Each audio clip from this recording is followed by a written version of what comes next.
What is up, guys? Welcome back to another video. In today's video, we are going to be talking about the auction house. Now, the auction house, yes, it's back in my team, right? Which should be great because obviously it should have never been out in the first place. But we have some interesting things to talk about here that I feel like just need to be discussed with the auction house because I feel like right now we are in trouble. So yesterday we did get a brand new promo for 3-point royalty, which is good. Now, I actually made this video originally before these packs came out, and I decided to wait to upload it until afterwards just to kind of get a new feel of this and just kind of see. So the first promo we had, we obviously were looking at cards that, you know, were being pulled by a few people because the game wasn't even out yet. And the packs are still in the market, but now there's like obviously 2 sets of packs you guys can open, but whatever. But yeah, so let's just take a look at this first promo here. If you look at LeBron, 1 LeBron on the market. You look at Wilt, there is, 4 Wilt Chamberlains on the market, and Westbrook, there is 4 Westbrooks as well. That is not a lot of cards on the market, especially for the first promo of the game, which is kind of insane. But you may say, you know, those are the fillers. What about these guys? That's not a good example because nobody wants a Ricky Pierce. Şengün, right? There is a total of 5 of these cards up on the market. Maybe people want to use Chauncey Billups, right? Actually, there's a good amount of Chauncey's, a decent amount, I guess. But Chauncey's not really that great anyways. I mean, he's good, but not like anything crazy. ML Carr, pretty solid. But again, barely any of these cards up on the market, which is, again, kind of a problem here. And that's really what I want to talk about. There are so many non-auctionable packs in this game. Every reward pack you get, every card from Breakout, every, you know, challenge pack, like whatever, even through like the season pass, like it does not matter. Every card is non-auctionable. And that, in my opinion, is destroying the auction house because even these Series 1 cards, it feels like there's like barely any up. Like this should not stop scrolling right here. This is a Series 1 Amethyst Giannis card that there is, what, 6, 7, 8, 9. There's 9 Giannis's up. That's not good. Like, that can't be a thing. And now, granted, like, it is Giannis, but, like, even, like, probably a guy like, okay, there's a lot of Brunsons, but, like, you guys get my point. There's not really a whole lot of these guys up on the market, which I feel like genuinely is a problem. Same thing with AD. These cards aren't even good. Like, they're not even, like, crazy cracked. But, like, if people were trying to do these for, like, collections and stuff, it's like you're still looking at a very few amount, which is, again, directly related to the fact that the every reward pack is non-auctionable. So it's like you're not even able to sell the rewards you're getting and stuff, which is kind of dumb. And if you get a duplicate, which I've gotten a ton of, you can't even do anything with it. You have to just quick sell it. So it's just, I feel like, you know, those unauctionable cards are really just not doing great for the mode. And then, like, with packs, like, obviously, I will never tell you guys to open packs. I don't think there is a point to opening packs. I think it's very bad. The odds are always going to be bad. So it's like, between nobody open or barely anybody opening packs and every reward pack being non-auctionable, it's like the auction house is just dead. A prime example of this is these Gems of the Game packs. Now, I'm going to make a video about this too, guys, with these. These cards are extremely valuable right now. I'm going to just, again, a guy like Michael Finley, right? If you guys pay attention, the badges that they have are really good for where we are. Hall of Fame Set Shot Specialist, which is like the best badge in the game right now for shooting. Deadeye, Limitless Range, Posterizer's obviously there. Stats are all really solid. And again, I know this is an Amethyst, but I was able to pick him up for 40K. You look in the auction house, there's one up right now for 65K. And on top of that, these cards normally sell for close to 100K every single time. There's a lot of really good cards in here. Like this Aaron Gordon is super solid, right? Like I've been trying to get him over and over again. Kerry Kittles, another really solid card. There's one up right now for 80K.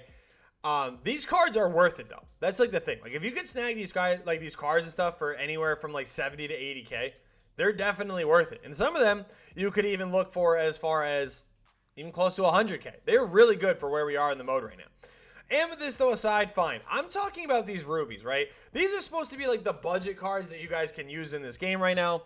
And it feels like every good budget card just doesn't exist. Like I already just showed you guys, Alonzo Mourning doesn't exist.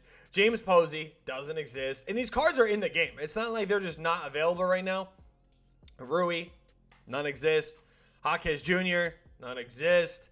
You know, Rafe LaFrance doesn't exist. These cards are in packs right now. But the problem is, again, is every pack is non-auctionable. So no matter what you guys do, you're not even able to get these cards. And if people do put these rubies up, there's like one up, and it's always for like a stupid amount. Like, I was able to pick up this D'Anthony Melton card, which in my opinion is one of the best PGs, if not the best PG in the game overall. There's none up. And I was able to get him for 20K, but I guarantee you I could sell him for like 60, 70K right now. That's kind of like the issue with where we are in my team, where like these, like, no one's buying this. A card with 2 badges, like 2 gold badges. Like, I love my man Wiggins. Probably a pretty solid card. But for 100K, like, that's ridiculous for a ruby. So it's like, we're looking at all these, like, what should be good budget cards. Like 30K for a Vooch. Like, that, I mean, I guess isn't the worst. But to even make it worse, you even have these Sapphires. Wendell Carter Jr. is a great card, but there's one available. The odds on these cards need to be higher, but like at the same time, because I'm seeing a lot of people pulling these cards out of packs that we get for free, obviously through the challenges, through Breakout and everything. I'm seeing a lot of people pull these cards though, but they're all non-auctionable. So the auction house is literally just dead. There's no point of even, like, legit. I actually was sitting there and I even said the other day, I don't even think there's a point of having MT right now, because it's like there's no cards available. It's just looking dead. The problem of, you know, buying a card and having to wait an hour and a half, which I don't even care. Yeah, I bought this Gortat literally like 2 hours ago. Give me my card. Where is my card? Just give me it. This is the problem. You can't get your cards right away. Why do you have to wait like 2 hours to get your cards? That makes no sense. I understand that, again, they're trying to limit, you know, the MT stuff and everything, whatever, but there's no way to get your cards. Like yesterday, we had brand new challenges come out for, you know, these packs. Kyle Korver, Glenn Rice, Kiki. Kyle Korver, you need a Jazz player. Glenn Rice, you need a Hornets player. Kiki, you need a Knicks and Nuggets player. If you don't have them, you have to wait an hour and a half to even do these challenges. Like, that is insane to me. Absolutely insane. And then we have issues where other people have been getting banned already. We have other people. Oh, yeah, look at that. Mid-video. It just took me spamming the button a million times. But yeah, we did pick up Gortat. But this is a prime example, right? You guys saw, I just showed you. There's no Gortats on the auction house right now. I got this card, guys, for 70K. 2 Hall of Fame badges, 18 gold badges. Posterizer, Powerhouse, Rise Up, Hook Specialist, Deadeye, Limitless Range, Interceptor, Rebound Chaser, Brick Wall, Set Shot Specialist. A lot of really good badges on a card here. Yeah, he only has a 55 3 ball. I can put a shoe on him, and I will be able to start greening some threes, and that's probably what I'm going to be able to do. Even without the 3 ball, though, this card is insane. I mean, 88 block, 89 interior, 90 on both rebounding, 80 speed. It's pretty good for a, you know, week 1 card here. And I was able to scoop him up. And I guarantee you he's going to be back to being a bid, which is really nice. So it's like the fact that these cards just don't exist is, like I said, the biggest issue right now. I mean, even Jerome Kersey, I was able to snipe for 44K. You just got, guys, when it comes to the auction house, the number one thing I could really recommend is that you guys just sit on some of these filters. And, like, I don't mean just sit there and keep spamming the same things. But literally what I will do is if I want a card, in between, like, I'll play like 3 games and I'll come back and I'll check Aaron Gordon. I'll check, you know, LaMarcus Aldridge. Like, I'll check all these guys because people also don't know the values of these cards. So sometimes people will just throw them up for literally next to nothing, and that's how you're going to be able to actually snipe them. So I would just pay attention to what you guys can. I do think, though, the non-auctionable cards and everything need to be changed. And before anybody asks, no, I'm not using Otto Porter. I'm going to look for a backup 3, and then we're ready to play online. But, yeah, so let me know what you guys think. Thank you guys for watching. Hope you guys enjoyed. And, yeah, peace.